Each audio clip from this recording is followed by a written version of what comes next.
Hello there. I am so glad that you're here tonight because one of my very favorite people is joining me tonight. And he's so smart and he's got such a background in ufology as far as researching it, trying to find real backing for people's claims, trying to use using scientific method to do his research. He is a founding member of the Scientific Coalition on UAP Studies.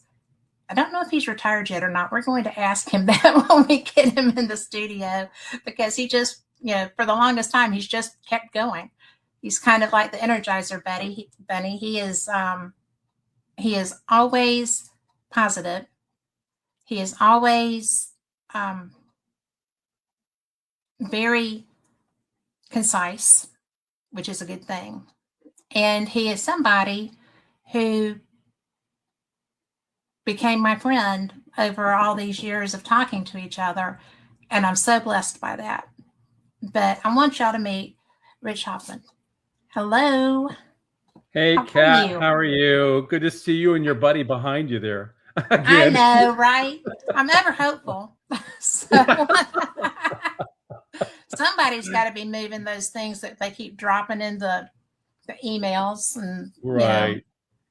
Well, it's always good to see you and be with you. I was looking forward to seeing you again, talking.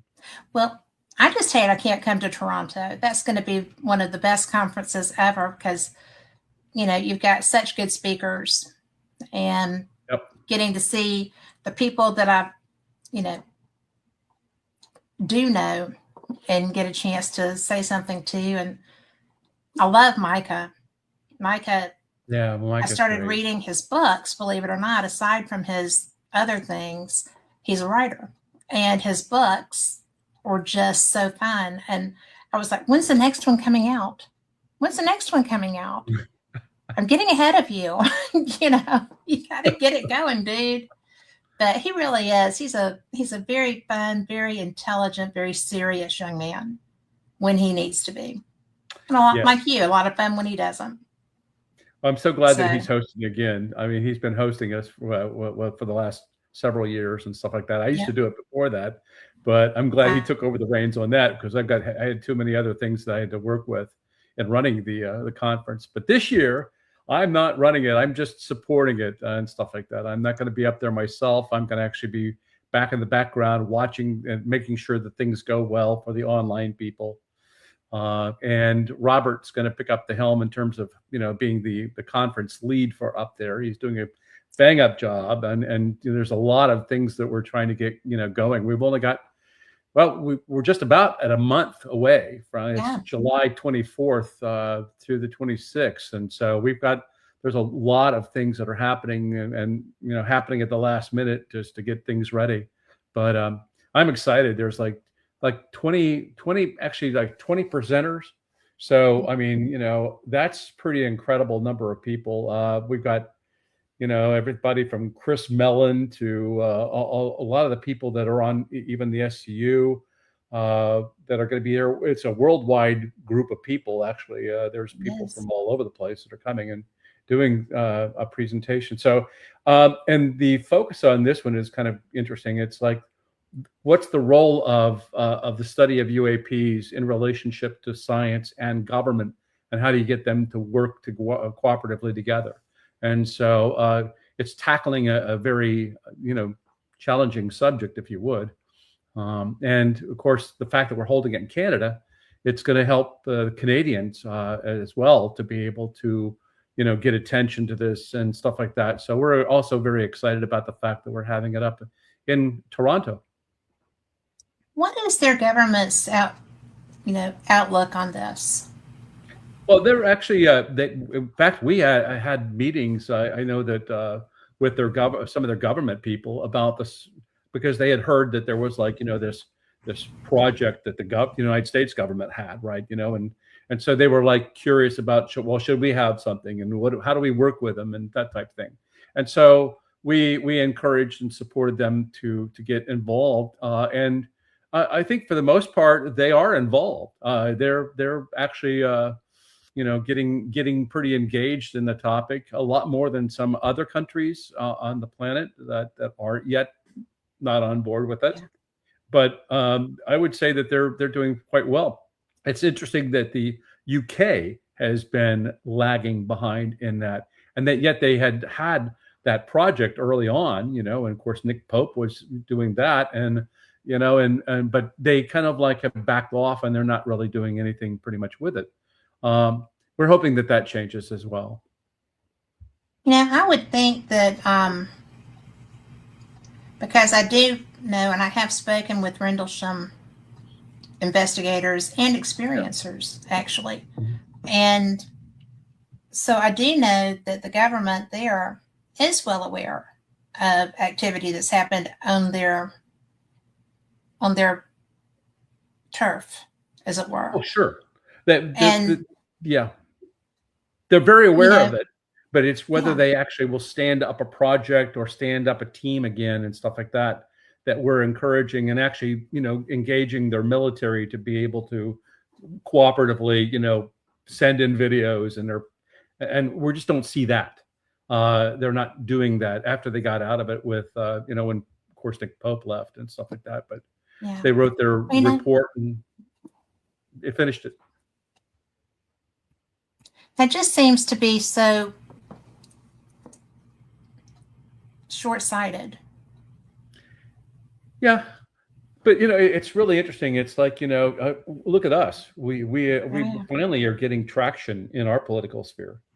And so 2017 and the announcements that happened then have slowly opened up the doors to where you're starting to now get politicians willing to talk about it, and also becoming educated in it. And and so it's a transitional process that requires a little bit of education. Many people, don't have an SCU organization or a scientific organization that can help feed them in good information and that type of stuff in these countries. And so they may have, just, groups that get together and they talk about it, paranormal and everything else, but they're not focused on UFOs. And so until you get that, I guess, that attention that it is a scientific matter that ought to be addressed scientifically, and then you start to see some of the doors open up, even because there's still this stigma in many other countries, even with science, and they discourage scientists from studying it. So you have that factor still in play in many other countries. I know that when I went over with Ryan Graves we went over and we represented the United States for a NATO meeting in Bologna, Italy, that when we brought up the subject, it was like, okay, well, we're kind of not there with it and everything else. And it's like, so many small countries over there don't even think about UFOs. I mean, they don't even get into the topic at all, or UAP at all. So it's going to be a while, is what I'm saying. Yeah. Well, and a lot of them are waiting for the United States to make a statement. Did you know that? Well, actually, I did know that. And if that's what they're waiting for, I think they're fixing to get it. I think they've already got some of it because, I was, because, I am science-based, but I also have a bit of I'll go off the reservation a little bit, maybe a little bit, but I went to, was it 2 years ago? I was at the Scottish Paranormal and UFO Conference.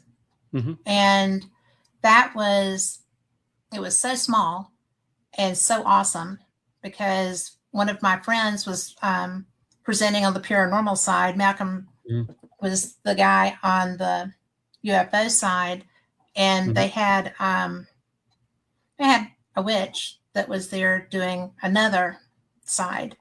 And I was just kind of like, this is quite varied, this is very varied, but it was so small. Yeah. And it was at the University of Glasgow. And it was interesting because I've been to probably all of our big conferences in the US. And I was not expecting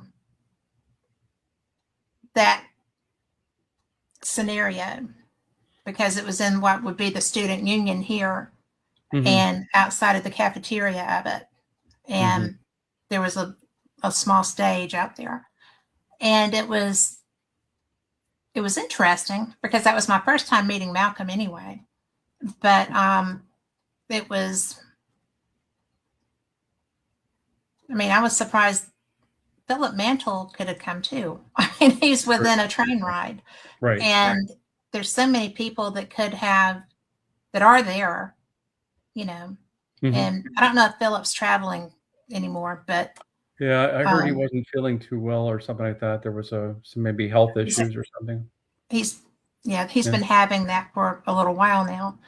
But he's just such a nice man. I'm sorry, that's an aside, but he is a very nice man too. He befriended me years ago and started sending me their UFO people and some other he knew.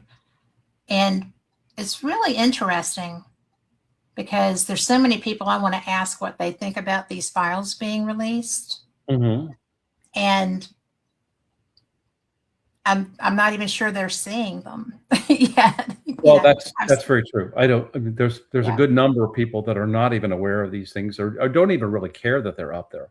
I would honestly tell you that the vast majority of my family has never really spent any time looking at the first video or anything of that, you know. And so, and I've got a lot of friends that don't bother to look at it. So, I mean, it's not, you know, if people are in fact, I'll get asked, you say, well, what do you think of that? I heard that they were out there. I've not seen any of them, you know, so they're asking me, you know, but they're not taking a look themselves. And so, you know, yet you have all of us who are just drooling for some of this information to come out that are just going ape crazy and looking at everything we can and hoping we'd find that little needle in a haystack and that type of thing. And it would open the doors or it would help to help us out in some respects. But I'll be perfectly honest with you. I mean, I've looked at the data and the trenches that were coming out and I'm disappointed in many respects. I think a lot of this, it's almost like, you know, Kat, clean out your drawers and let's just take anything that says the word UFO and throw it up on a site and there it is, right? And I can say I declared victory that I have been the wonderful person that's released all the files, right? You know, there's old stuff that we already knew that they're just repeating. There's you know, and we're not getting anything from that, really anything new from that. And if you look at even like, you know, the videos that they're throwing up there like left and right, they don't give you any data that you can work with. In fact, initially they weren't giving date. They weren't giving you, you know, they're not going to give you a location if it's military, right? So they're not going to give you that. They're not going to, you know, you can't look at the time of day. You can't look at a whole lot of other details like, okay, well, what kind of a camera was used to take and film this? What was the specific craft that it's, and so you can't do any analysis of that. And then they block out all the wonderful metadata that could help you understand that. And you know, it's just worthless. I'm saying that's what's so frustrating. Scientifically, it's worthless. And so we're saying you need, if you're going to really do this and want to declare transparency, then you need a little bit more upright and giving a little details. And you know, there are scientists out there that are willing to help them look at these videos, and I don't even think they're even getting to analyze all of them. There are some of them that are absolutely would be incredible if we had the data that we could look at and help them to understand what it is. And so we're trying to be able to break through that door and work with Arrow to be able to get them to share with us. And we're making some progress with that association to do that. But it's just a very difficult and challenging time. But again, it doesn't give the public, and they're telling the public, you make up your decisions now. You go and look at it. Well, they're all going to look at it and say, well, it's just a dot moving on a screen. I don't know when it was, where it was. And they're going to do the same thing, right? So I'm sorry, but I'm just kind of disappointed, you know, and that's just me hoping that we're going to get transparency true transparency, and we can actually get to something of value. As a civilian person that is an experiencer, I have seen these, and it's just so, I'm not like an abductee, to my knowledge, but it is interesting because, I've had a couple of shows where they were dropping them and I was picking them up, and just the ones that I thought you could ascertain that there was real movement. It was consistent movement. It wasn't like a fly moving, and, I'll put them up, and I've done at least two shows, right, Carl, on the stuff being dropped. And it's been some of it. In fact, Carl pulled up the one that was in Iraq that was not in the things that were dropped that Jeremy shows all the time. Mm-hmm. And that one, the jellyfish, that one to me is just bizarre. I don't think that's anything. That's not a craft. I think that for a lot of us believe that that's nothing more than bird droppings on the camera lens to be able to see that. Okay. And so, and that happens, by the way. You can have bird droppings from aircraft sitting on the ground, and anyway, but it's absolutely nothing like anything that we've ever had throughout history of UFO phenomena. Yeah. So I mean, it's so bizarre. Yeah, it's so bizarre. I mean, but that's what they showed in Congress. I know. They took that. They took that to Congress. Congress should be able to see. Yeah. They should not have to rely on Jeremy and George to bring their show to town to put this stuff out. No, they're congressmen. And the videos we analyze them to death for 2 years before we would come out and announce that here's something you ought to look at, right? Yeah. And you don't want to embarrass the Congress or anything like that. And politicians don't like to be embarrassed either. But if you came out and you showed that and you found that it was bird poop on a camera lens, I mean, does that help you scientifically? Does that help you as a politician? And the answer is no. So, if a congressman wants to be able to stand up and have a video, it should be analyzed to death before you show it. And I wouldn't be making any kind of claims about it, at all. But that's not what's happening. They come in with Jeremy and them giving them these videos, and they just get it, and bingo, it's up, and everybody's seeing it, and that's just not what you want to do. That is the reverse of everything that MUFON stands for. Where I was with that, you investigate it first, and then you come up with your conclusion, and then you say what it is and do that. Okay, so I mean, that's just common sense. Scientific method matters. It does. And I mean, and I know that there are a lot of things that people see in the sky that get misidentified. And if you haven't really done the due justice of ruling them out, then you're doing a disservice to the entire UFO community and field. Well, to humanity. Well, and humanity at this point, because I mean, I hear you. I have a question for you, though. Go ahead. Well, the Gemini tape, the NASA tape, that's the audio. Yeah. And the going pilots back to the early days. Yep. And I'm sorry, I find it hilarious at one point because the pilot's just cruising along in space, right? Yeah. And his radio transmission comes in, I have a bogey, and the operator's voice goes, "Did you say you have a bogey?" I mean, and that to me is probably the closest thing to, that probably was, because this guy didn't know what was going to be out there when he got out there in the place.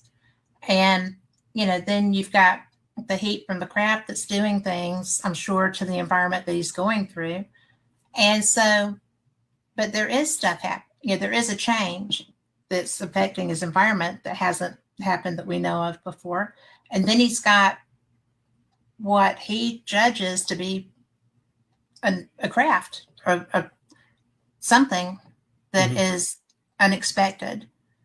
But the guy's voice that responds to him was great. I mean, did you have a bogey? And that to me was probably the tape that I thought, that's the one that caught my eye or my ear, because those people didn't go up there expecting to find anything else moving that wasn't astrological. You know, they went up there to test their craft, right?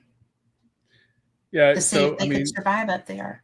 One of the things that we've learned about space is in these space missions is that, number one, space is dirty.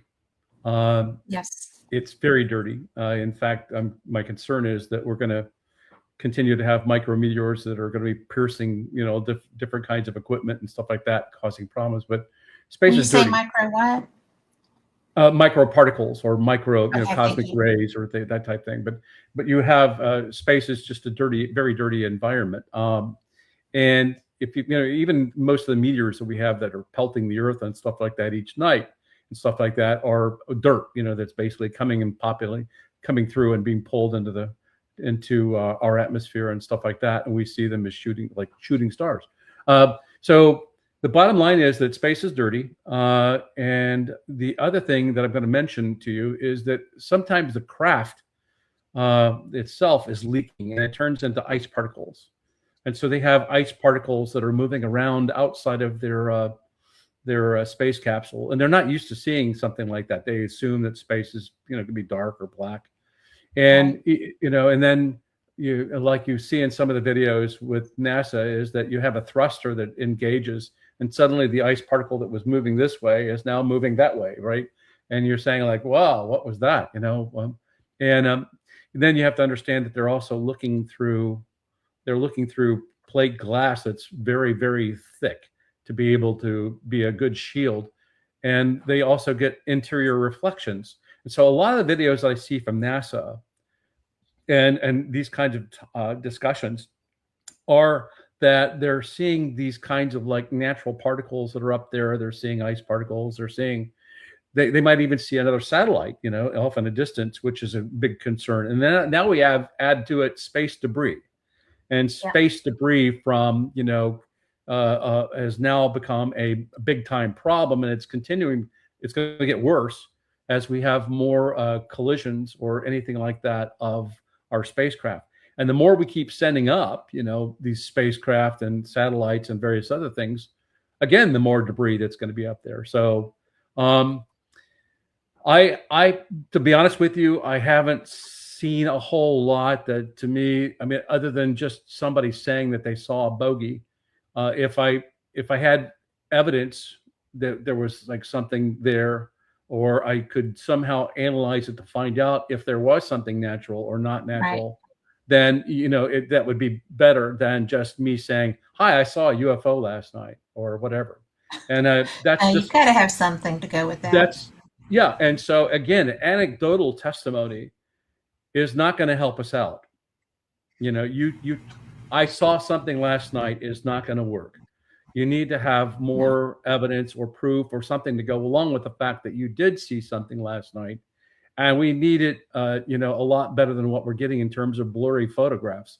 And so, that's where, again, we've got to make improvements in our data collection methods and the tools that are out there in the world right now that we're encouraging people to use and that are being developed, by the way, for UFO tracking and detection. We're hoping that that's going to help give us some serious solid answers. And it's going to help us to discriminate from the things that are known so that we can find the unknowns that are out there. Is there anything besides, we need to talk more about what's being developed to do that, because that sounds exciting.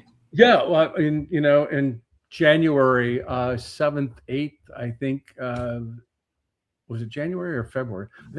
Anyway, I think it was in February now, come to think of it. We had a technology summit that I helped host with the Human Institute. And we had something like 34 presenters, and we talked everything was about technology and the use of technology and what's being developed and being deployed.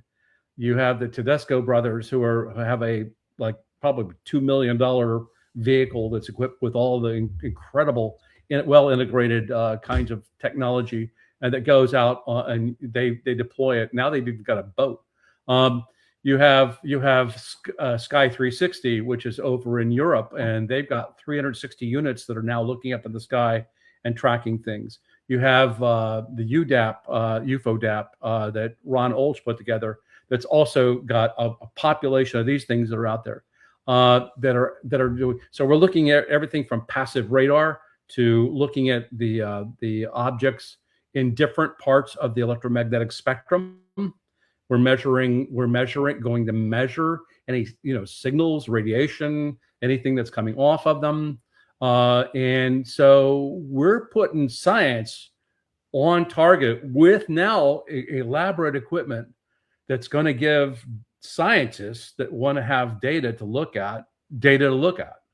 And until Aero and them really truly look at how they're going to do that approach with a government, we're going to make up for it because we need to, because we want to get answers, and you're not going to get answers by just, again, anecdotal testimony. I saw a UFO last night. It's not going to get us anywhere. Blurry photographs that you take with a camera and motion tracking, and it's not going to work. And we want to see what they look like in infrared. We want to see what they look like in ultraviolet light. We want to see what they look in gamma radiation and detect that. And so that's what's going to give us some great information. Well, that's what it's all about. Because if you have, that's what it's about.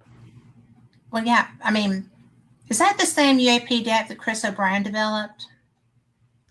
I don't know about the relationship with Chris O'Brien. No, I don't think that it is. I think this was Ron Olsch who developed the UFODAP. I think that you might be thinking of maybe MADAR. No, it was a DAP also. But anyway, I don't know. I just didn't know. Yeah. So bottom line is we've got now we have the cameras have developed to the point where they can actually now, like maybe even as much as 1,000 frames a second, you can actually sense something. So now you can actually see that instantaneous takeoff of that object going at hypersonic velocity or something like that. And you'd be able to see all the images when you take a look at each frame of that movie. The only thing that I've seen, and the only craft that I perceived as I had an up close and personal view of it. So it was like so weird. Have I told you about that? Yes, you did. Yes. I thought so. Incredible. But what really got me was the fact that it was so slow. It was like meandering. Mm-hmm. And I was expecting, it was meandering as it approached me. And I was on the phone with someone and was like, don't hang up because I don't know what this is. And I don't want a lost time incident. So don't hang up. And if I'm not here, still don't hang up. But get somebody else's phone and call your dad. But it was just one of those moments in time that I knew that wasn't anything that I'd ever seen before, but it did look like a pie tin, but it was in a green cloud, like a storm cloud. Mm-hmm. And so I have seen that. And I know I wasn't asleep. I was laying in a hammock on the phone with my daughter. And that's why I was like, do not hang up. Because I'm not moving. But and it just went by and it came out of the cloud and went back in. So, and I kept thinking when it was coming out of the cloud, oh my God, I'm going to see somebody, and there was no window. Where there should have been a window, it was just still metal. And I thought, well, surely they've got the little, no, nothing like that happened. It was so bummer. But I did have an experience with seeing something. And it was low. It was low. So let me ask you something, Kat. Let me ask you something. Did you have a camera? No, I was sitting in the hammock. This is what happens to so many people. It's like it comes out of the blue. It's there in front of you, and they don't have a camera with them, or they don't even think about the camera that they've got maybe in their pocket. And so we don't really get good close-ups of a lot of these things because people are just in shock and paralyzed by what they're seeing, and they don't even think about getting out that camera where you have a close-up shot of an object that's directly. And that would have been. Yeah, I mean, it was just coming right behind my gazebo, down in the yard, and I was above the gazebo. There's so many missed opportunities. And thought it was a storm cloud. Yep. So, but yeah, that's what makes me so frustrated because, we walk around with these, $2,000 pieces of equipment in our pocket, and you don't think. Yeah. You just when I see things, I'm much faster to pull it out now. Sure. But and it was so frustrating because it was middle of the afternoon. There's nobody else on my street home except for the old people in the house next door to me, and they never go outside at that point. But so a couple weeks ago, I pulled into a gas station. It was a nice clear day, and I was like looking up, and I saw this like cluster of what maybe like look round things that were moving across the sky. And I'm going like, now what is that? And it no aircraft or nothing like that. It was just a round cluster of things. And it had some sort of like dangling thing. And I was like, what is that? And it was moving at a fairly good clip, across the sky. And I got my camera out. I took a video of it and I followed it. I took several shots. I zoomed in on it and stuff like that. And just out of curiosity, I posted it up on my Facebook page. And a lot of people said, I said, well, what do you think that this is? Of course, I had deduced already what it was. It was the day that graduations were going on at the high school, and they released the graduation balloons. And the wind was just such that it was moving along at a really good clip.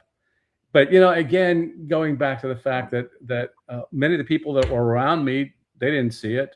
I was the one that was like looking up because I'm the idiot always looking up. Yeah. Right. I want to see one. And so here's this set of balloons that are clustered together and stuff like that are going across the sky. And I thought, wow, that's pretty cool.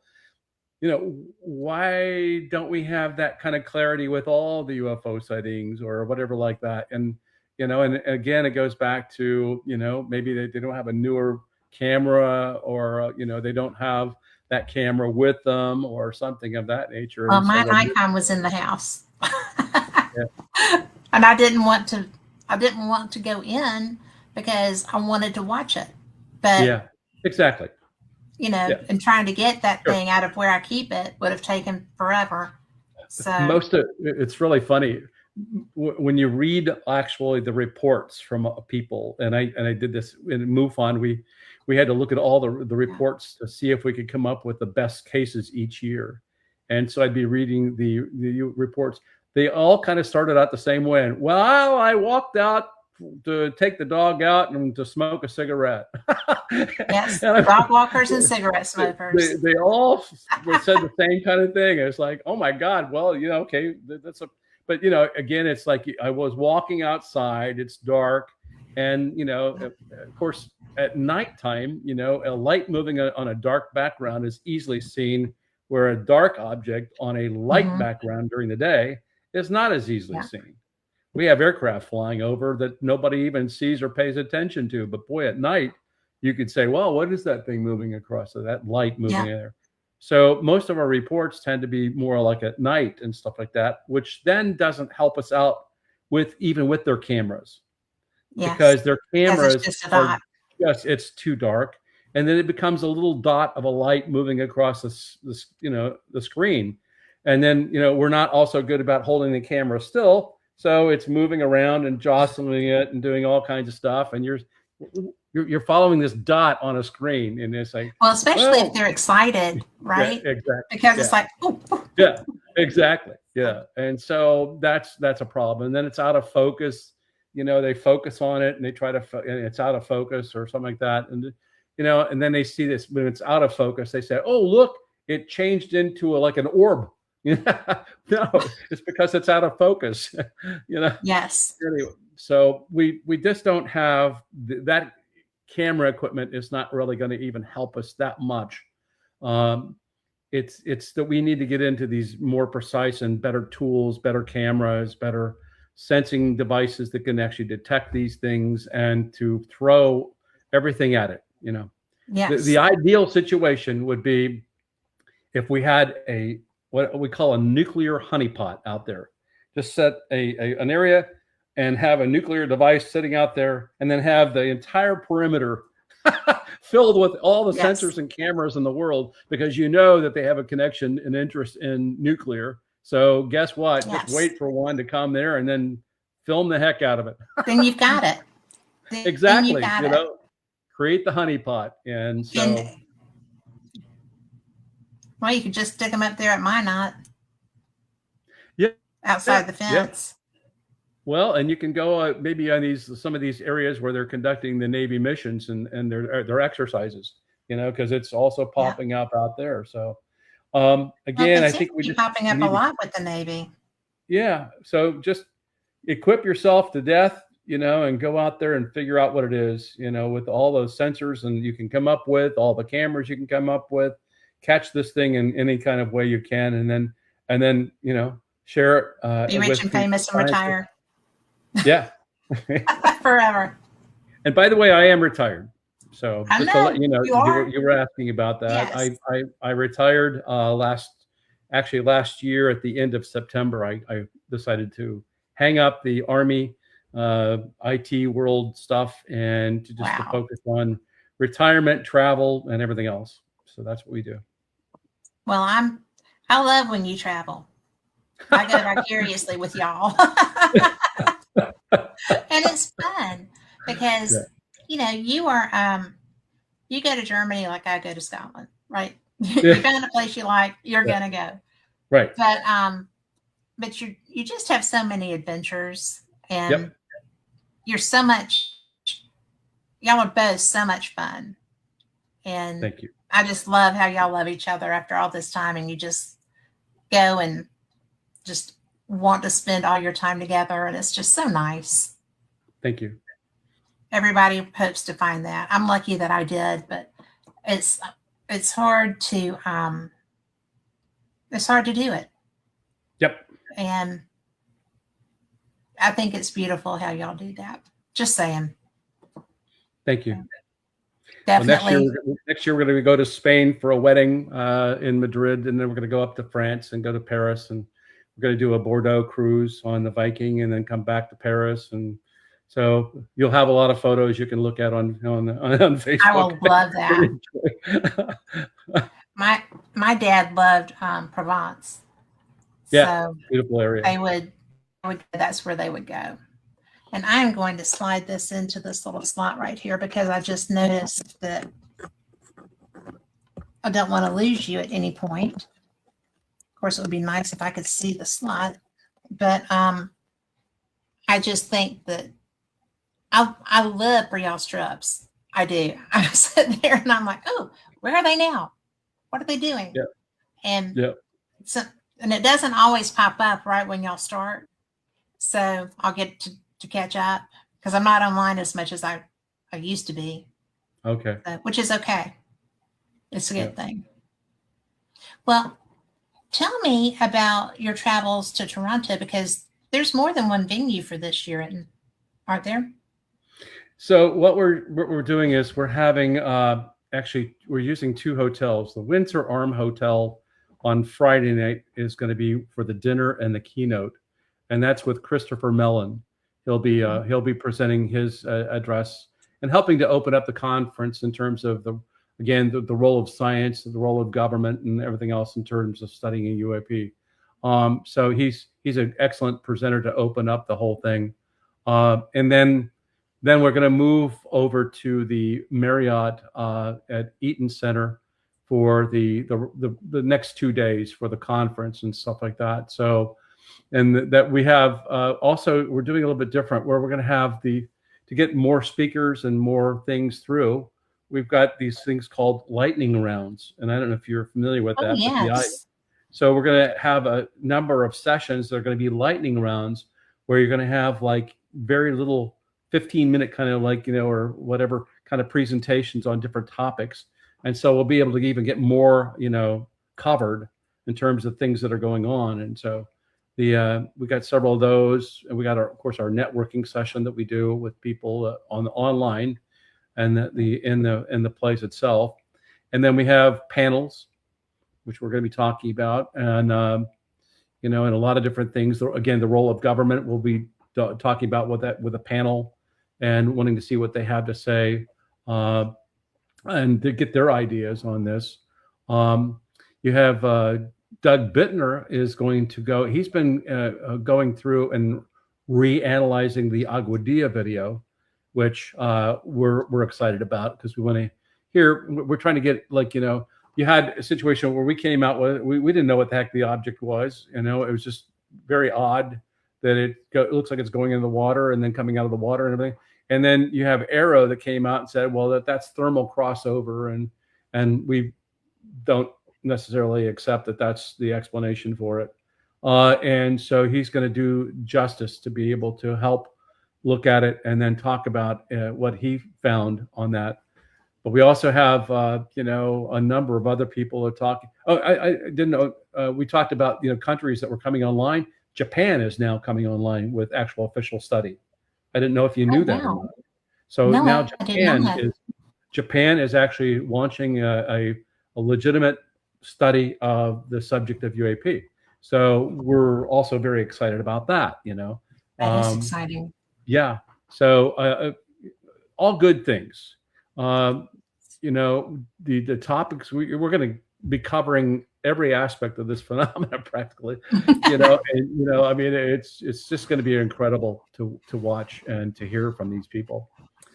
Steve Gruhl is going to be again talking about the, I don't know if you know Beatrice Villarreal, but she's the Swedish astronomer that published papers recently about these things called transients that they were finding in plates, old plates from basically out in, I think it was like the Pan stars plates, and those are from, again, astronomy plates that were back in the early days. And she found these things called transients, which you'll take a look at a star pattern or something like that, and here's a dot that doesn't belong there. What is that dot? And these are pre-Sputnik days. So it's not like satellites. Oh. Not like anything that you can think of, but yet in these photographic plates, you're seeing lots of objects that are up there that are reflecting light or maybe emitting light. We don't know, but ultimately they are showing up in these things and they don't belong there. And then you look at, the next plate and the object is not there.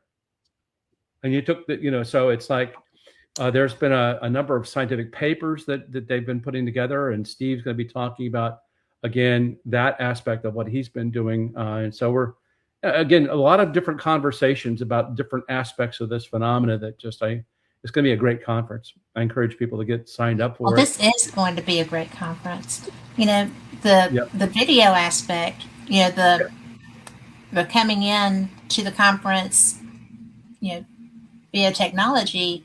Yeah. I've had to do that, and it's a great way to get the information.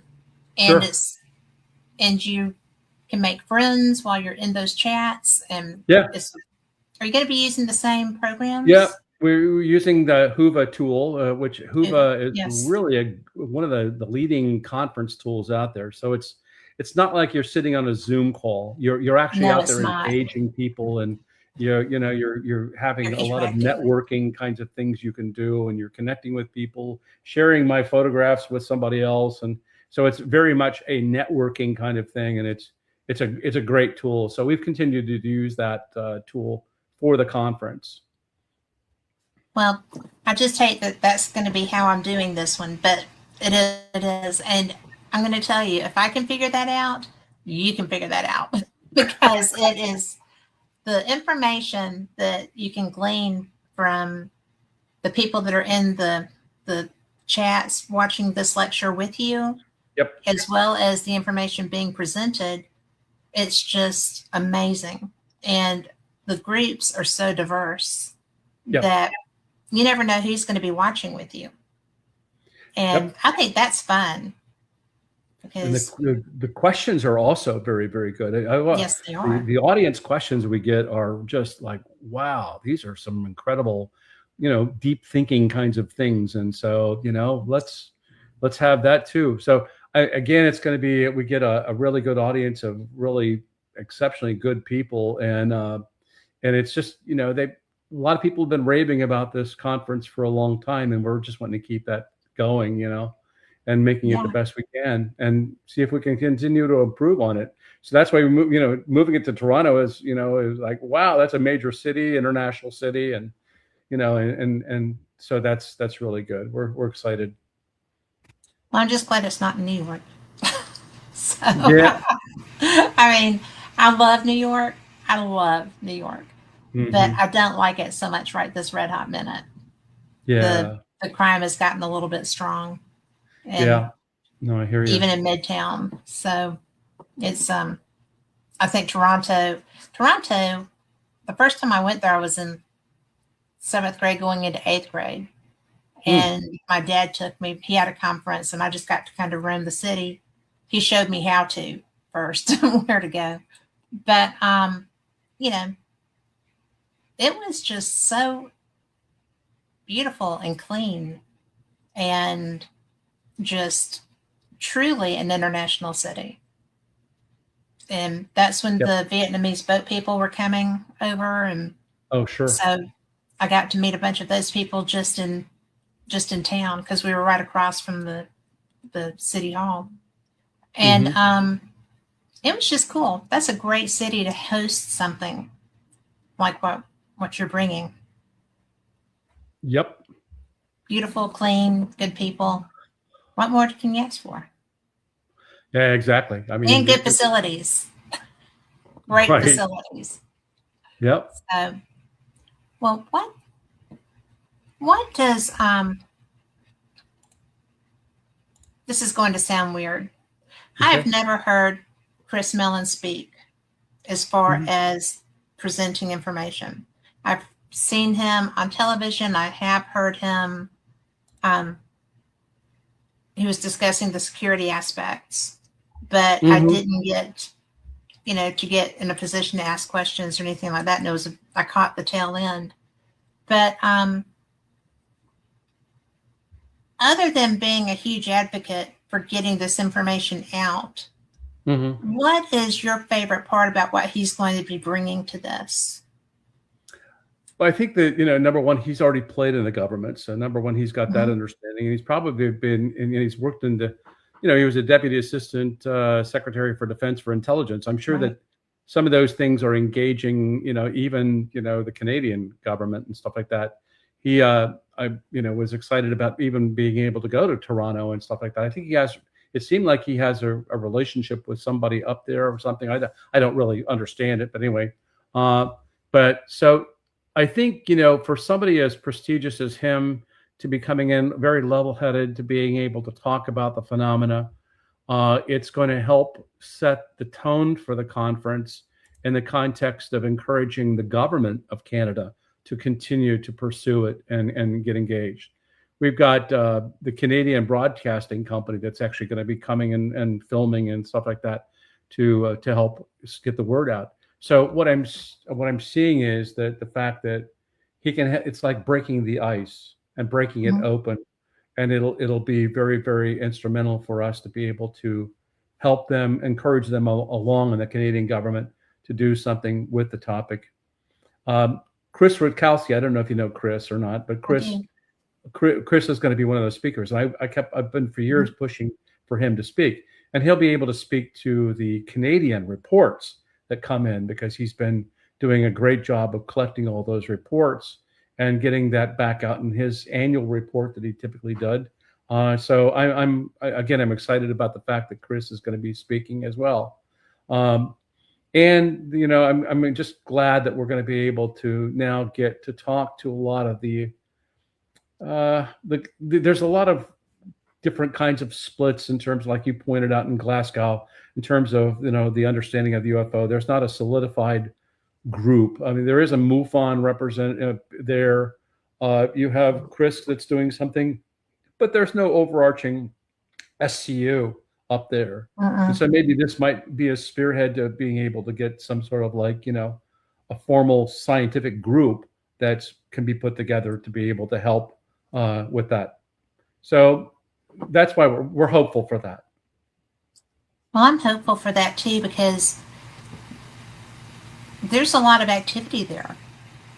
Yeah. I mean, and people, they're very different people. They just kind of take it for granted because that's their outlook on just about everything. Yeah, and without a doubt. Yep. You know, so I don't know if and there's so much open space. There's so much dark sky. Yeah, without a doubt. Yep. There's a lot of sky. So it's a great place to, if there is going to be something, that would be a great place to see it. Sure. I mean, you would be able to be aware of it better. And, you know, there needs to be more SCUs, right? I mean, I know that the speaker and the membership and the researchers are international. Sure. And that's one of the best things about SCU is the diversity of experiences and thought and, you know, disciplines. And it's part of what makes it such an excellent organization. But it needs to be replicated. It needs to be like chapters in different places. It's you're absolutely spot on, right? And again, that's where we're trying to be able to grow that kind of like thing in other countries.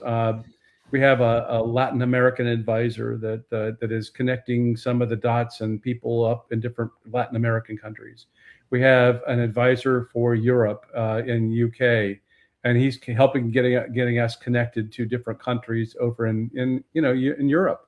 And so if we can, you know, expand this out to where we're actually, you know, doing this kind of thing in other countries as well, then it's going to just only help us. And it's going to help them focus with, again, their politicians and getting them on target to being able to help feed the information. This is a global phenomenon. It is. And there's no reason why we haven't got global traction in terms of, you know, reports, studies, and everything else. And so let's make that happen. And that's where we want to go. I would never bet against you. So, or anyone that's involved in this. You know, the reputation of SCU is so strong. It's not just the conferences, the public base or whatever, but the science side, the people that are doing the technical work. When the young woman that was, I can't remember her name. She was very nervous. She was doing her presentation from her apartment. She was very young. And was that the previous conference that you were talking about, or what? It was, I think, 2 years ago. Okay, we had the lady Maybe from 3. Israel that was. She wasn't Israeli, I don't think. Okay. She may have been. I may be wrong. I've been wrong a time or two. But so we also have Laura Domine. Domine is she was talking about Project Galileo, the Galileo project that Is that it? Yeah. I love Laura her. is a young gal that she's now actually moved and left the United States, and she's over actually in Japan. So she's helping us on those connections with Japan. That's excellent. Yeah, but she's still helping out with, I guess, the Galileo project. I believe that she's doing that. And she's also, you know, again, a very, very critical part of, you know, we want to be able to bring in young blood and young talent. Mm-hmm. And she's a young lady that just got her, she's going for, I think, her dissertation for her doctorate, or she is a doctor. I can't remember now. But anyway, bottom line is that she is a very talented woman. And we are just excited as all get out to be able to have that young talent that's willing to tackle this. And so we need more of that, by the way. Well, a lot of the researchers that are presenting are young. Yeah. Yeah. I mean, this generation is on this. And, you know, it's really interesting because when I was growing up, the little boy next door had a Apollo capsule tent, and we played space, and we went to every Final Frontier, you know. And when he grew up, he writes for Star Trek Next Generation now because that's all he wanted to do. He's a script writer. And that is somebody, you know, that's an example of this generation. My generation, old people, are still into it and about it. But they're leading. My daughter was in his screenwriting class. And she was like, "You know him?" I was like, "You should talk to him about Star Trek." Just saying. But he's also, also a Skywatcher, as are most people if they get the chance. And he's looking for craft. Sure. That's all he's interested in. But it's just so interesting that now the people that didn't grow up, you know, with the Final Frontier kind of thing feel that it's the final frontier or another frontier and worthy of research. It's so cool. And it's real research. It's scientific research. By the way, I was going to tell you that Laura does have, she's completed her PhD in 2023 in physics. So again, I just want to let you know, point out that this is the kind of talent that we've got that we're bringing to this thing, and it's really incredible. We got talent to be able to now use machine language and artificial intelligence to support it. Oh gosh, yes. And that type of thing. And so when you have that, and then you have data that you can actually like look at, scientific data collected and everything else, it's going to just move us that much further down the road in terms of our understanding of this phenomena.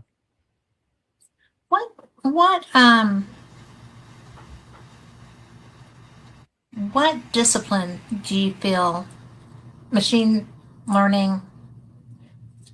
To me, that's just amazing. That field is a little freaky, but so cool.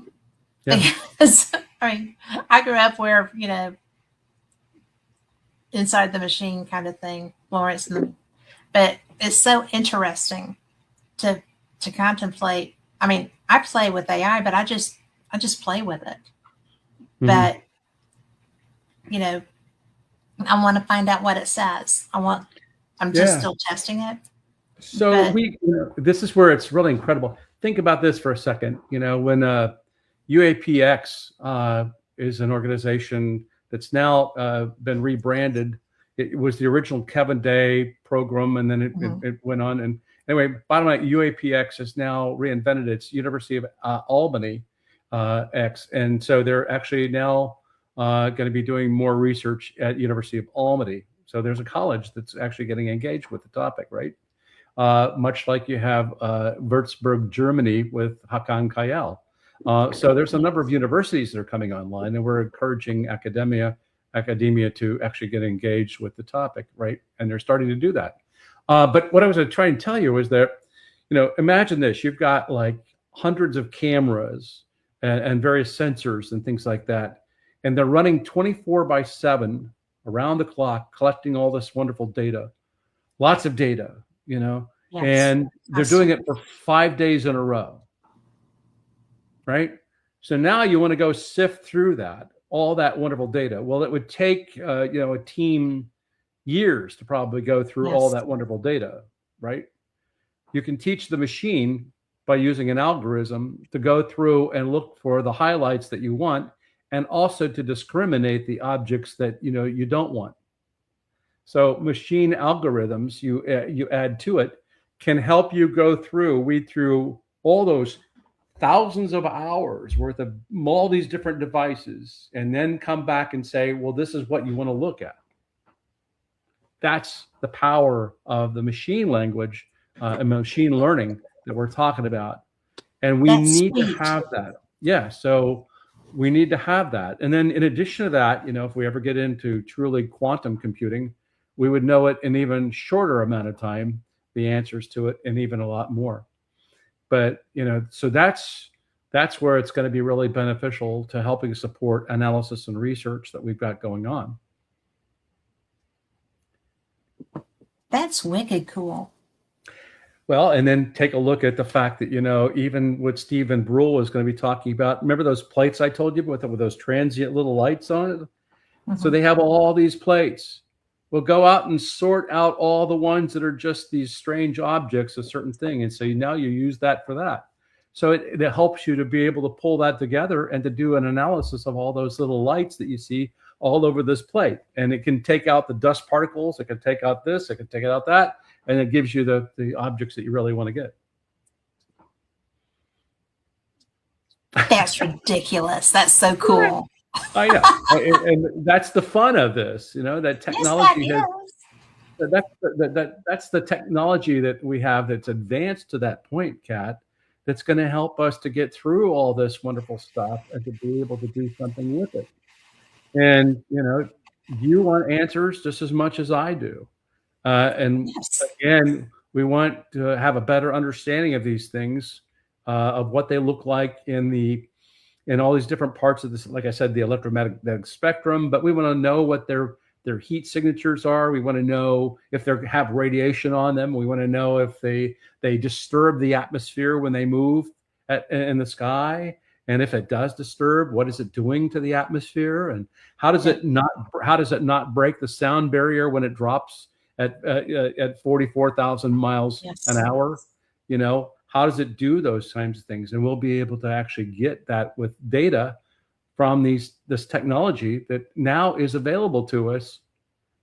And that's what we want. Well, that does it. I'm going back to school. So, well, I mean, seriously, could you imagine? Yeah. Trying at this point, 64, stepping in and trying to get a handle on that. I know. But it's so amazing. There's so much to learn. You're not too old to learn. And you're never too old to learn. I always encourage people to keep learning and keep open and to do that. I just am, I'm always doing something like reading something or listening to something, educating, as much education as I possibly can on these different topics. So it's really, really, it's fun for me. Well, it is fun. And I've got another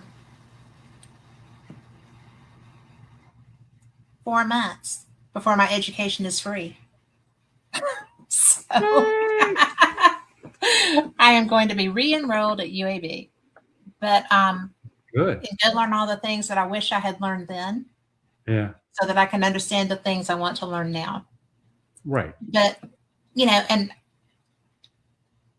it's such a big deal because and in all seriousness, I saw some things on the videos that they did drop because I love that stuff. And, I am all about trying to find something that really is something. as opposed to just, here's the shiny object, and meanwhile we're doing stuff over here. I want to see what is odd. And I got frustrated with all the little round balls of light. I agree with you on that. Mm-hmm. But the one that got me in that first drop was the one that looked like a citadel. Mm-hmm. It was just, and I'm like, is there a spider web on a camera somewhere that's got this pattern to it? Or what is this? Because that was such an unusual, I've never seen anything like that at all with all the things in ufology that I've found in my research. Mm-hmm. And so when I saw that, I was like, I've never even heard anyone describe this. Right. Ever. Yeah. And exactly. I mean, I've been doing this show for 5 years. I've done Paranormal Experience. Right. I'm fixing to hit 11. And I've talked to a lot of people about this. And I've never heard anything like that described. Right. And so in my 62 years, I've never seen or read. I've got all these books and magazines and things like that going back to 1947. I got Fate magazine. Right. Yeah. I've been doing that, and I've been investigating thousands of cases and stuff like that. Yes. There's never anything that's like that. So, I mean, that's why it's like a one-off, and it's got to have a rational, logical explanation to it, that it's not a UFO as we know them, right? Right. So, well, and it just bounced. Yeah. Like a balloon. I mean, the motion was not like a mechanical motion. Yeah. And I didn't think it was. But that one kind of took me by surprise. I didn't anticipate that being a thing. Yep. But there were some that the ones that were flying around the windmills, I was like, that looks like Amsterdam. I mean, where is this? But but it did look like something in the North Sea. And I guess they're around everywhere now. But it was so interesting to see the things that there were too many of those that were dodging in between and stuff. And I've never seen that many. I've never seen a cluster of lights, So now I'm nosy about what that was. It looked like it was just interesting. But it's so sad that the documents aren't dropping with the videos. That it would be nice to have the reports that came with those. Right, exactly. And have them matched together. Precisely. And because I understand what you're saying about there's no metadata. There's no information other than that. On some of the videos, you can barely see the object because they got it all blacked out. There's a big that's block, very annoying. Block here, block there, and you see a little light moving through these big blocks. And it's like, and that's where the metadata is, the altitudes and everything else. Right. And that's just ridiculous. Yes, it is. I don't see where that would be. No. Yeah. Yeah. I'm with you. Lant and lunge, I can understand, but not height and, right. altitudes and such.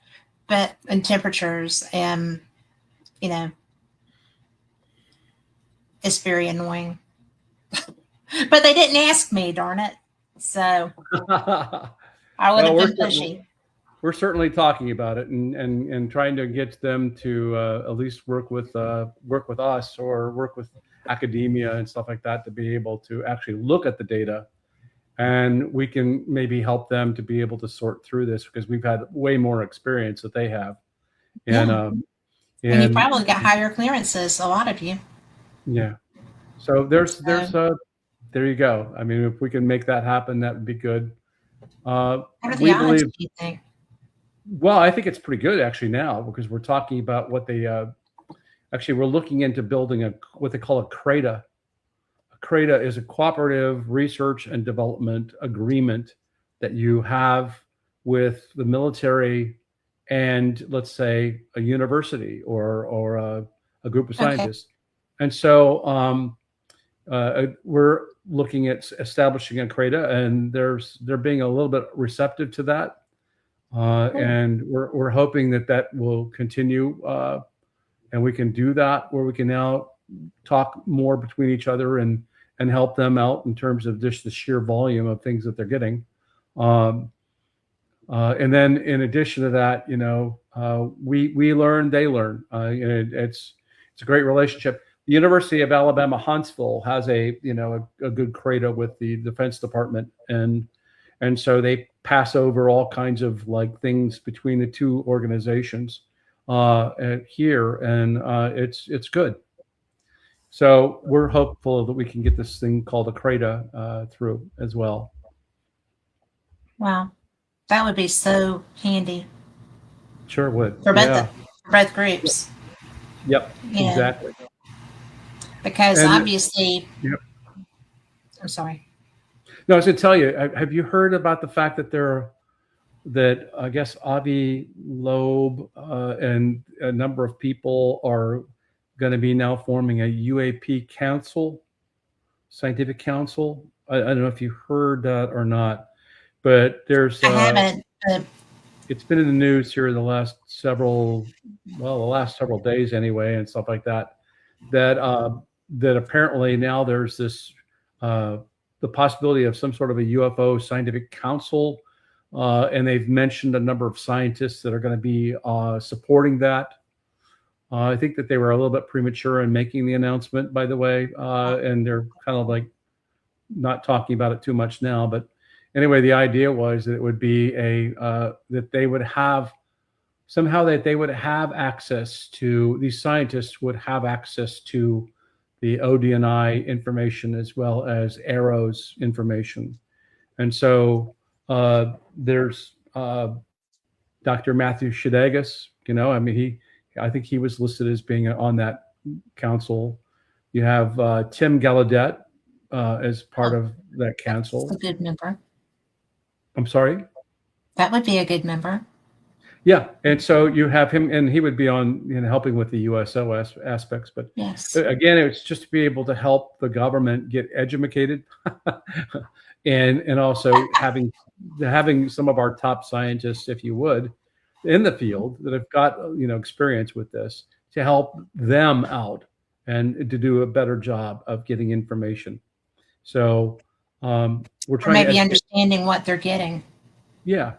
You have to understand that the government, I don't know how to put it, most of the, while everybody believes that there's a secret government, and if you watch the movie that's Disclosure Day, there's like this contractor that is out there running the whole thing and everything else, and the government is ignorant of the contractor and all it's doing and everything else, and so consequently, you've got this just ignorance about the entire, what are we doing with it? Well, we don't even know. The government's so big, the military's so big, we have no idea who's on first, who's on second, and we can't get in. I don't know who's on third. Yeah. Yeah, and I don't know who's on third. So you have that whole thing going on.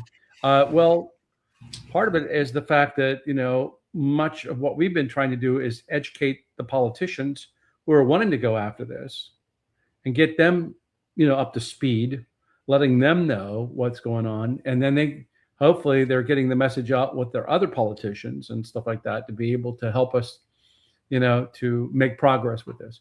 But there are so many, as you very well know, that there are so many distractions in the world right now, that serious ones. I mean, so UFOs or UAP are down here at the bottom of the list of things that we need to be worried about, right? So it doesn't get much traction that way. And of course, we would like to see it more traction and more visible. But again, things like the Strait of Hormuz and the world stuff that's going on right now, and the economy and everything else, it's way more important, and politicians are focused on that. Let's see, I can't hear you all of a sudden. Bear with me just a sec.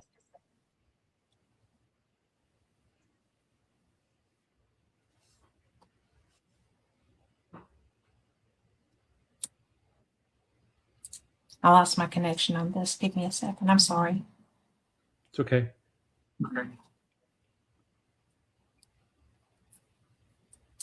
I can hear you if you want to keep talking. I just can't hear you appropriately, and other people will hear. Oh, okay. Well, anyway, yeah. So, I mean, again, it's just it's an important thing that we do educate our government and everything else in the topic, and help us to get answers. And so that's where we're trying to go. Well, I think it's really exciting because when we first met and we were talking about these things, right, many moons ago, you really helped educate me on this. And I absolutely love that happened that way. And to the point that you got me to where it's like, why don't you join us? Which was like my thrill of my, my career here. I mean, I loved it, and it's just so much fun. And I'm so blessed to be able to do that. But and I'm really proud of that too, just so you know. Thank but you. I think it's such an important thing for people to know that this group is out here doing all these things and moving forward. And now you're doing more than as far as I'm aware, you're doing more than has ever been done on this topic. I'm right? Yeah, we're writing scientific papers like nothing, like tomorrow. Oh my gosh, I bet you are right now. And we're holding meetings and we're researching all kinds of topics and stuff like that. And so, we're finally getting that traction. When the Condon report came out, it basically just shut down all scientific study. And it wasn't until 2017 when you started to see the fact that there was some credible organization that was doing this, and it opened the doors for a lot of universities and people in universities who were in the closet before to now come out and say that I'm going to do this, and so we're now regaining that. We're coming out of the dark ages is what we're doing, and so we're coming out of the dark ages, and now we can talk about it openly. We can discuss it. We don't have to hide. We're able to engage other scientists. They're listening now, and they're willing to explore it. And so all the doors are opening up right now. And now with politicians talking about it, again, it's to another level where, wait a minute, there's going to be potential funding you can get for this type of thing. Yes, you can. And there's more universities coming online that are doing it now. So, if we can continue that pattern, we're going to be able to make much better progress. And these scientific papers that we're writing are just mind-boggling with the information that they're coming out with. And we publish those out up on our website. The ones we do, yes. We're making them completely transparent, and anybody can go up and read them. And we want that, and we're getting things in journals now, which we couldn't do before. And so, it's just amazing. It's a great time for me, after 62 years of being in this phenomena, to actually now see this happening, and to know that back in the early days when I was talking with J. Allen Hynek in Dayton, Ohio, that, he would have loved having no doubt. what we're doing now. I mean, he wanted that. And it was just trying to push to get scientists to engage in this and treat it seriously was a challenge for him at that time. My God, he'd be rolling over in his grave with excitement now, knowing the fact that we've got this stuff going on. And so I feel that I've helped to try to encourage that by my role over the 62 years. Yes. And I'm glad to see all that coming to fruition. And so it's very validating, and I feel very, very happy to be where I'm at right now. Well, I think it's very exciting. I don't even know how you're sitting still. I really don't, because you can't see my legs. That would be great. It's just so interesting. I mean, that's funny. I love that. It really is. But, it is that exciting. It is a real deal, big time thing. And when I sit there and I look at people and I'm like, why aren't you Snoopy dancing? Why don't you know what's being reported? Why don't you know what's happening here? And people are like, oh, well, I really don't have time. It's like, you have to have time. This is a big, hairy deal. And, and we may not like the limitations on what's released, right? But by Jingo, people are releasing stuff. And that's astounding. Yeah. I find that to be astounding because I'm so used to,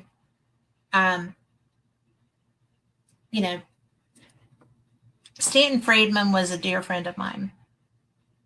And he would harumph every time that we would talk about some of this stuff. And, it would be like, well, we're trying to get this released. We're trying to get this out. He participated in that citizens hearing with a lot of other people that was just done in DC, and it caught not enough attention. There, citizens hearing on disclosure. Mm-hmm. And that there were some names involved with that. Were you part of that? No, I wasn't. Huh? But to me, it was just kind of a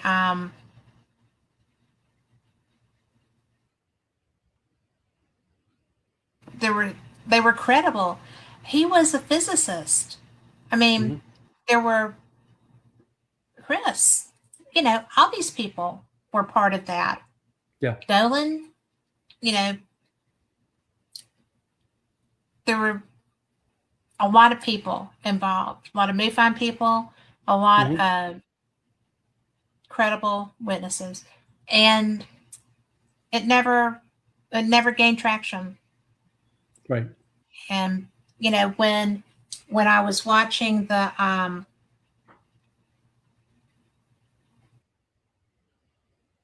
first hearing with the pilots, and mm-hmm. I was just like, listen to them. This was a transmedium vessel that was a vehicle that was out maneuvering our best pilots. Yes. These are our best pilots. Yeah. And if that's another nation doing this, we've got other problems. Right. You need to listen to them. Yeah. Right. And I didn't feel like it got, whether it was, outer space or not, it didn't get the respect that it deserved. Although Nancy Mace will always be my favorite just because of her face when she don't ask a question you don't know the answer to, right? Right. Are there, remains? Yes. Are they human remains? No. Biologics. Are they human biologics? No. Don't ask if you don't know, because that face was priceless. And that alone should have gotten a lot more, interest than it did. And I don't understand why the public hasn't been screaming louder. I don't hear a roar where we are now, to an extent. Yeah, there isn't. And again, I go back to, I know so many people that are just dealing with life on a day-to-day basis. Yes. That really could care less about UFOs or UAP because they're not a part of their life. And so what good does it for me? What does it do for me? I don't see them every day. I'm dealing with trying to pay for my farm. I'm trying to be able to do this. I'm trying to make a living. And, the interest and just even focusing on this topic is kind of like, well, it's usually going to be someone who saw a UFO because they have an interest in it or had an experience, like an experiencer, that wants to know more, and they're attuned to that. And yes. But but there's so much of the public that just doesn't really care at all, and they don't read a book on it. They might have a little bit of slight interest, or they see it on the news and they say, well, okay, that's great. I didn't have an interest in it when I first heard it either. And it wasn't until I learned that there was a project up the road from me in Dayton, Ohio called Project Blue Book that was studying that now got me interested in it. But I was told to do a report on it, and I bombed it and got a D, and so, I mean. Did you really get a D? I got a D on my report. Yeah. I mean, I just almost flunked it, I mean, but so, and look at me. It's like I'm 62 years later, I'm still in it, but immersed as it were. And by the way, I went back, and I don't know if I told you this story, but I went back and actually presented to the teacher's class years later. And he was grateful for the fact that I came back. Of course, I was all over the news and everything else in the city of Dayton, being a ufologist and stuff like that, and on TV and radio shows. And anyway, I came back and delivered a presentation to his class. I said, "Now, can I change my D? I mean, did I do any better?" He said, "Well, it's too late for that." I think I heard that. But you got an A+ on this one. Anyway. That's what happened. It's a fun thing, and anyway, some people have fun with it. Some people don't. Some people just don't care. And, we just need to get more people that do care to really focus in on and see what we can learn. And that's what we're trying to do. Well, you're doing a good job. Thank you. So, yeah. And the people, like I said, the people in Europe who are getting involved with SCU, it's such, I mean, it really is global. It is. Y'all have taken this and just run wide open with it. Yep. And I love that. Yeah. The challenges we have sometimes are the fact that we have language challenges and stuff like that. And of course, now there's tools to be able to do translations and stuff like that. So that's also beneficial. In fact, AI is now going to be helping to do some of the translations and stuff like that, and so we will be able to get smarter, better, and start talking to people all over the planet, and they'll be able to understand us, and we can start talking about those objects. But until we've had that, we've not been able to engage very well or very effectively. And I think that's going to change now. Well, I think it already is. Yeah, it is. I mean, it's yes. I think it's fun. I'm sorry. I'm thrilled. I am thrilled with where this field is right now because there's it's catching everybody's ear. And I'm going to tell you, this is going to sound weird. And, the whole drone situation that we had earlier, that got people looking up. Yeah. And I think it got people's minds opened a little bit because the possibilities of what that could be were going from yin to yang with the theories, right? And it was so funny because people that would never have approached the UFO topic were like, well, they're drones the size of a car. What?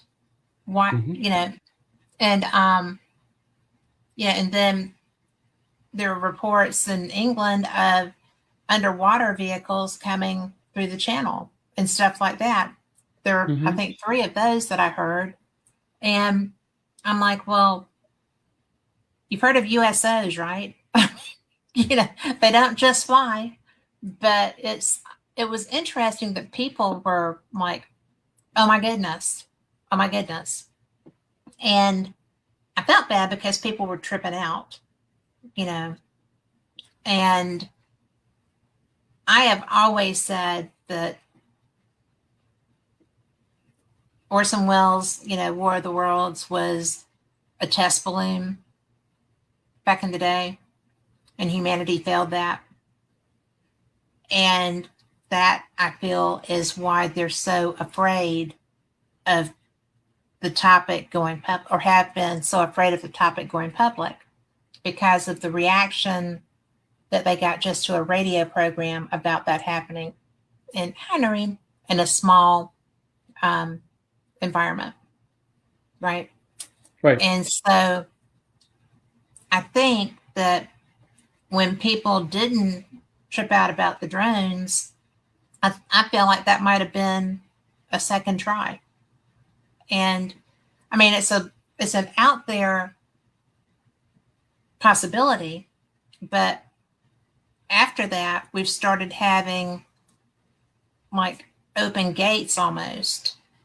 And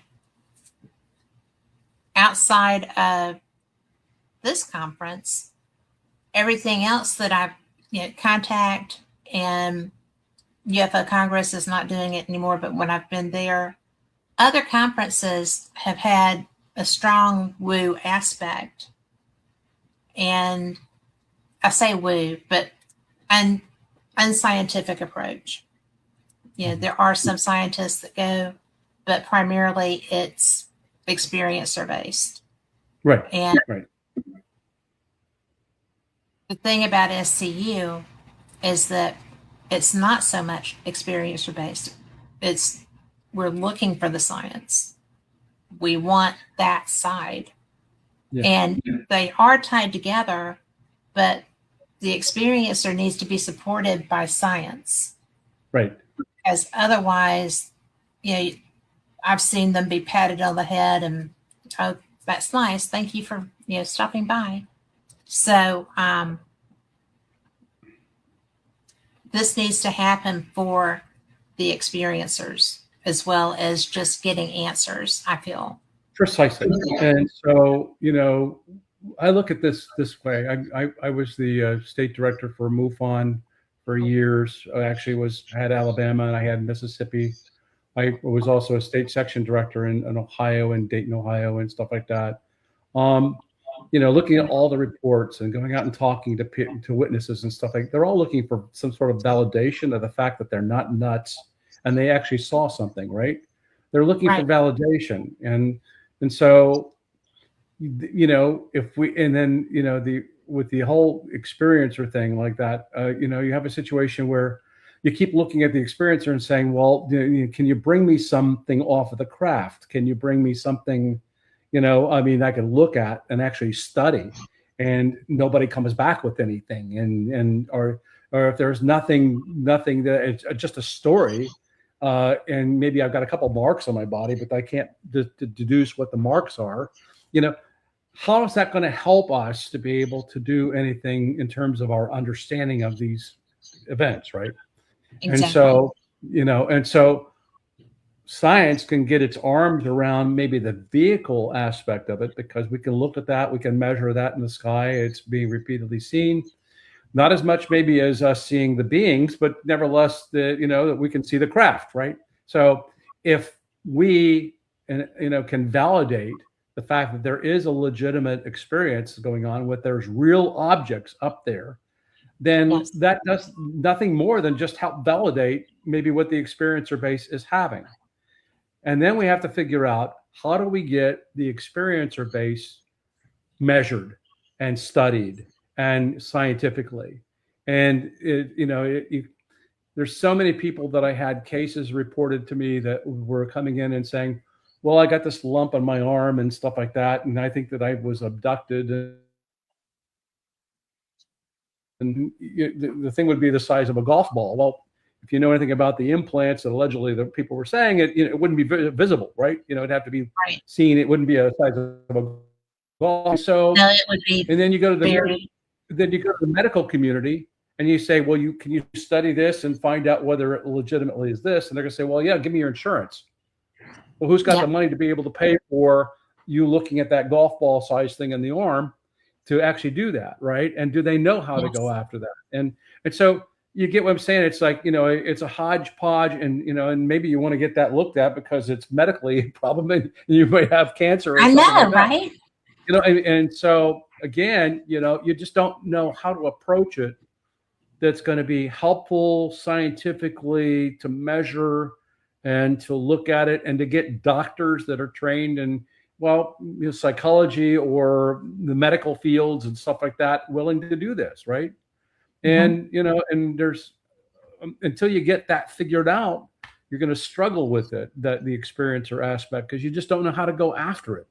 And yes. that's our biggest challenge. And they do. Yeah. I mean, there's a man, he wrote a book. Yep. He was the consul for, I think he was in the Philippines. He was out of Chicago in the military when he had his experience, and he found that he was a runner. So afterwards, when he would run, he would have problems, got checked out, had metal in his leg. And I saw the pattern. I mean, the man was absolutely an impeccable witness. Mm-hmm. And so then at a different place, someone else in that room had an x-ray from after their experience. And it was the same pattern and same shape of objects that were in them. And so I didn't say anything at the time because I wasn't supposed to be in that group because I was media, but I had been invited in by the facilitator as an observer because,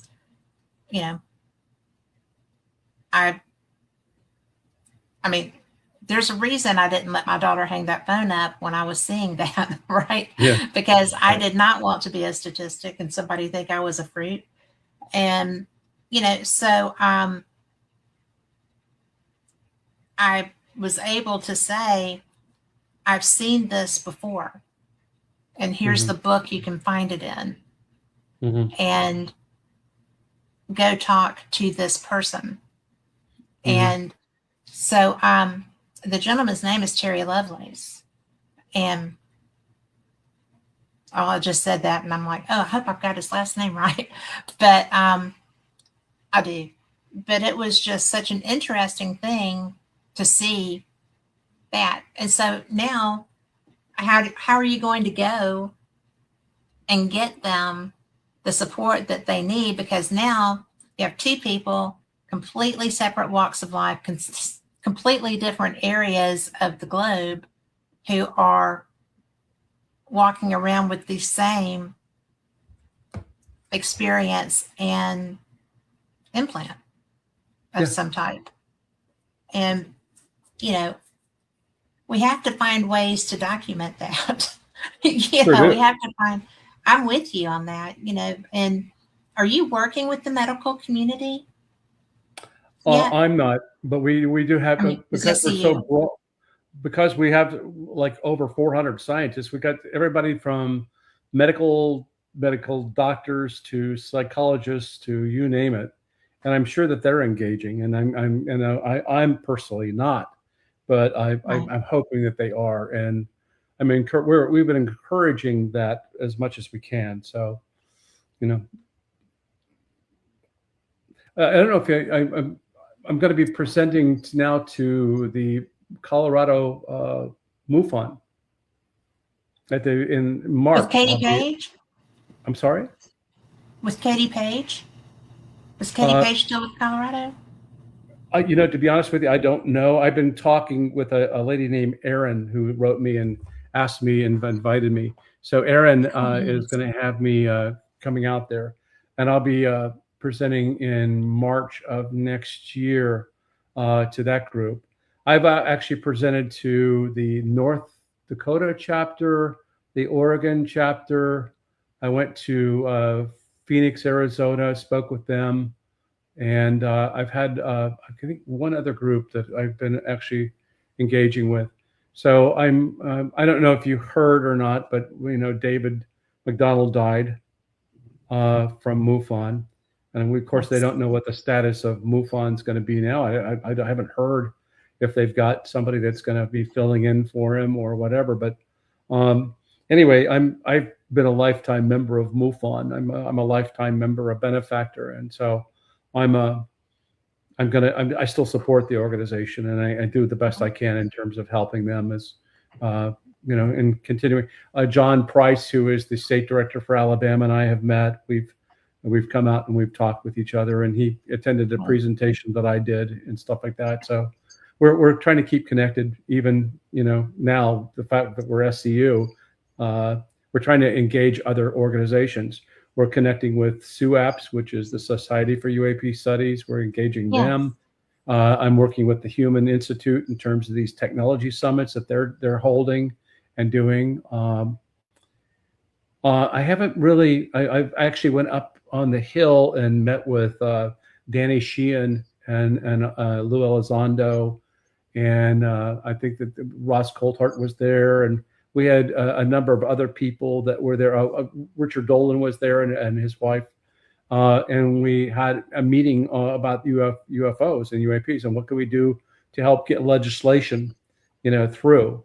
And so I support them as much as I can, and when I'm asked. And so, again, we're trying to reach out and explore these other organizations. We actually present at Soul. That's the another organization. So we're trying to keep this thing moving, and a lot of organizations are also trying to do that. Well, it's exciting that the cooperation is there, because I don't feel like it always has been. And I feel like the old, times they are a-changing kind of a thing is real now. I mean, it's so cool. And I mean, obviously with your history with MUFON, you would, but that's one of the things that I love about this organization is all of y'all's background that takes you into other realms that, mutual interests and trying to find answers on different things that all relate. And I just think that, I don't know, I just think it's awesome. Have I mentioned I like SCU? Maybe a little bit. So I do. Well, we do appreciate it, Kat, and I appreciate you big time. And it has been fun to watch the education of Kat happen over the years. I like to see her light bulb going off and saying, "Oh, well, wait a minute, I didn't think about that. I didn't know about that." And I know, and you're such a good teacher. Well, thank you. So, I was a teacher, by the way.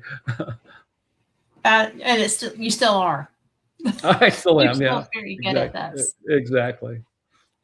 Well, I did have good friends who have helped me through this topic over the years. And I have been, before I started doing Fate, I do another show, Paranormal Experienced, as well.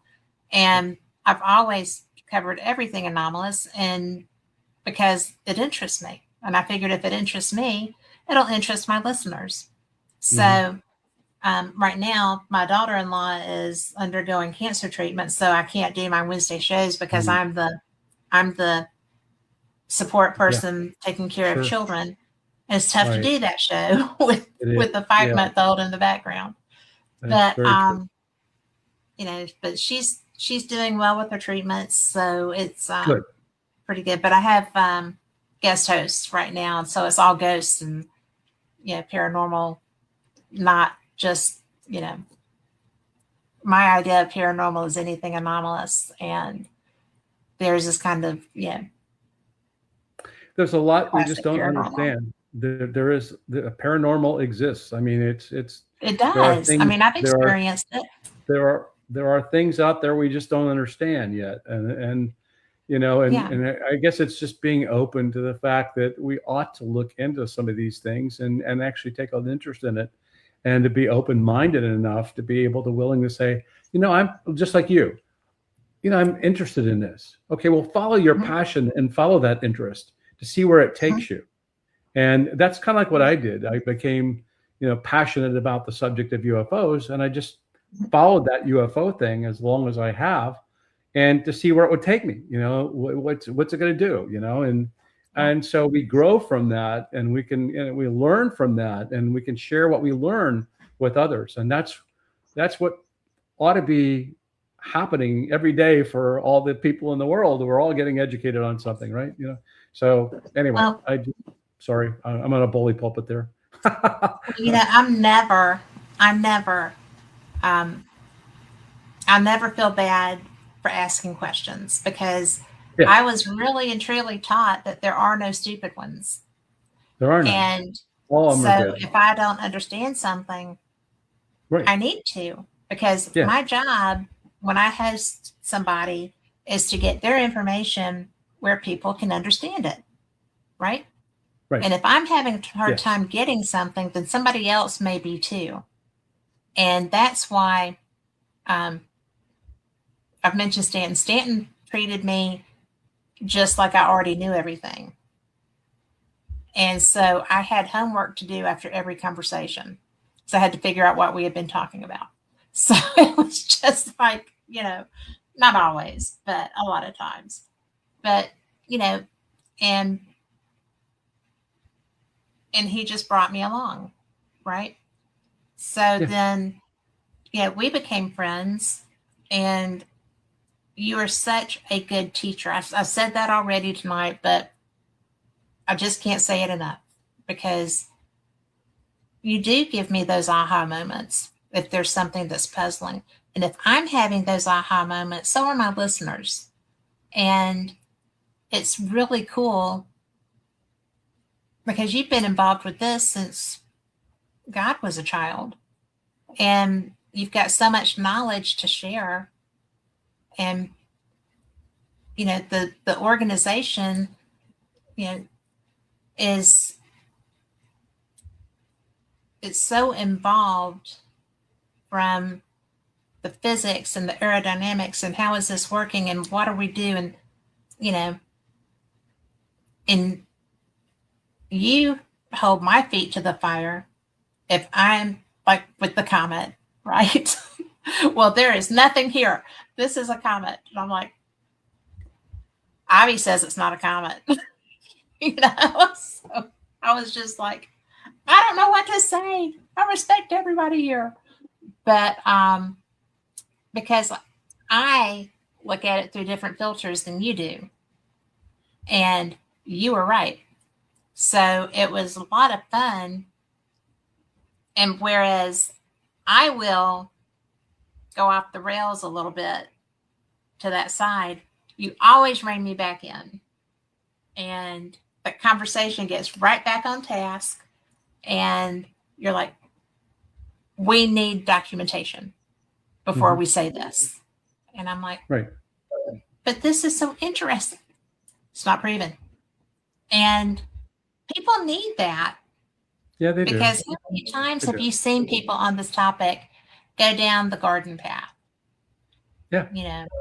And we need answers. We need solid, researched answers. And that's what you're doing. And it's such a big deal. Yeah, I watched your eyes light up when I told you the fact that comets and things like that are moving along create radio signals, and you can pick that up. Yeah, you were like, "What?" I didn't know that. Stunned. I had no idea. Yeah, exactly. Well, there's a lot of stuff that we were talking about relevant to that to the comet, that I was like, "Get out of town." I think I said get out of town about the radio signals, but but it was just like, there's so much to this. And I'm so blessed to be able to do my shows, because that is where I get educated. And now I can ask better questions. I can understand the answers better. I can present it to my listeners or people that come up to me after the shows to talk if I go to a conference somewhere. I mean, because I go to paranormal conferences as well as SCU, which is, I got to take my favorite. But and I've been to other UFO conferences that are more on the woo side, big ones. I mean, big and small. The smallest one was in Scotland, but it was awesome. But it's just so interesting because you make me treat those different. You don't make me. The knowledge that you have given me makes me treat those differently because I look for different things now.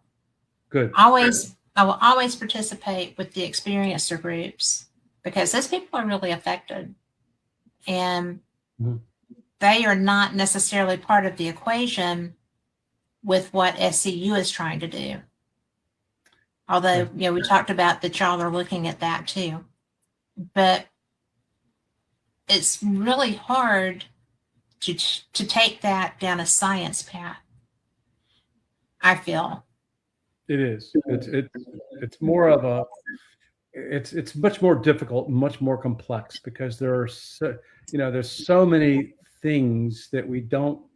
Like we talk about consciousness, we don't even understand what that is. And so you always see people saying, "Well, UFOs are about consciousness." Well, you're taking one unknown and you're comparing it against another unknown, and that's not what you do in science. You don't take an unknown and we have to find the construct behind that unknown. Yeah. And so, I mean, and the human is just an incredibly complex thing to understand. You have beliefs and things and experiences that are different from me, that are different from somebody else, that are different from somebody. And so if we talk about our beliefs and what we think, then we could go down any kind of path, and we could go, for days. And and a lot of us are storytellers. And so storytelling has been a great tradition, but, where do you go with that from a science standpoint? And then you're struggling because storytelling is not going to get you further down. Especially if everybody's got their own unique story and different story, right? And so, everybody does. How do you determine something? Whether it's real or not, or whether it has certain attributes. And the fact that you have people that are telling stories is important because you find out that they're having these experiences around the globe, right? That's good. People, yes.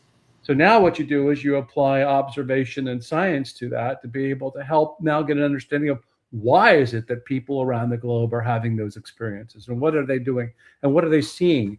And they all say, well, I saw a disc-shaped object, or I saw a sphere, or I saw this, I saw a purple cloud and this thing came out of it and stuff like that. And so you're trying to look at those things and realizing that, I remember doing an investigation on a case where I had 30 people drawing a picture of what they saw, and they all drew something different. And I'm going well, which one of these is the real object? Well, to them, it was all real. I mean, what they drew was real. So now you have 30 different drawings of what people saw, and you're going okay, so somewhere in the middle, maybe there's some grain of understanding that we can get from it. The fact that it had a red light here, or it had a white light there, or something of that nature.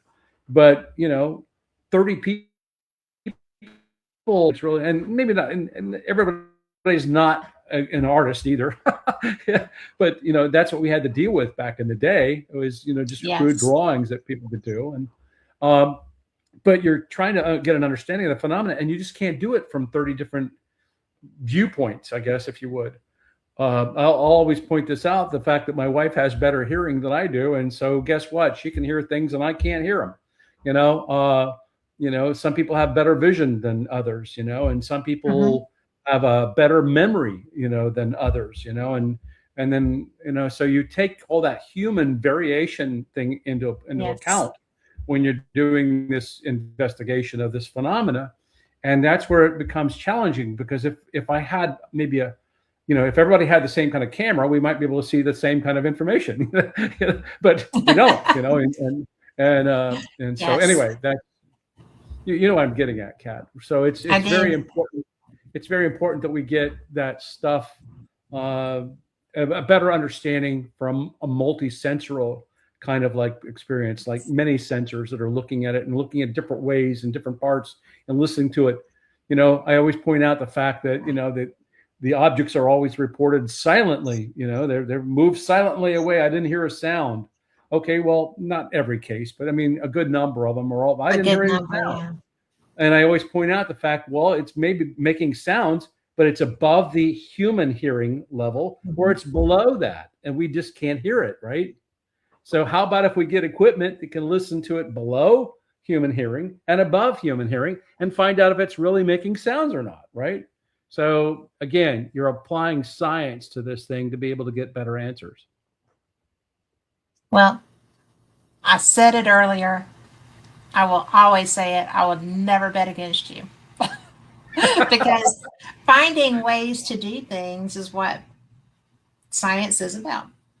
Sure. So, you know, I am just so, I don't know. I think this has been one of our best conversations. I have loved this. And I'm so blown away because I always learn. But I do agree that it has to match. You have to find a way to find the core. There's a core there that's not coming through in the witness statements, conversations, if they're having the same experience, but you have to find out how. You know, right. I mean, it's just part of it, but we are about out of time. I can't believe we're about out of time. It was me going on that rambling way to get around to my point. Sorry about that. But no problem. You know, I just think that I'm so glad that we met and that we're friends, because I've learned so much. And you give me a lot of aha moments, and thank you for that. You're welcome. You can imagine how many aha moments that I've had. Well, they're good though. They help you cross that line. It does. You know, for everybody listening, for everybody in chat, thank you so much, because, you know, y'all are the reason that we do these shows. And Rich's information to me is so important. I mean, check out Scientific Coalition on UAP Studies. Yep. It's based out of Huntsville, but it's a global organization. And Rich has been involved with it from the get-go. He's an original. And you can check him out online too. Grab him on Facebook. He's a good guy to talk to, and he has a lot of information. The SCU also has a Facebook page. And their conference is in Toronto next month. So go to explorescu.org. Yes. Go to explorescu.org. And I actually wrote that down to say that. So sorry. And register and, you know, get up there and attend to it. You can do it virtually. You can do it virtually. It's like maybe $75, and you can watch this thing up to 3 months, as many times as you want, each presentation. And all of our other conferences are all up on YouTube, where we put all the presenters up there, and you can go watch us there on YouTube. So, and you want to. Thanks, Kat. And you want to. They're good presentations. And so thank you, my friend, for being here. I appreciate you so much. And I appreciate everyone listening, I appreciate y'all too. Be sure and come back next week. We always have a good show, and I will be posting it. So, and thank you, Always in Timeout. I love that. I love that name, because I've lived that. But anyway, thank you so much. See you next week. Same cat time, same cat channel. And y'all be blessed. Good night.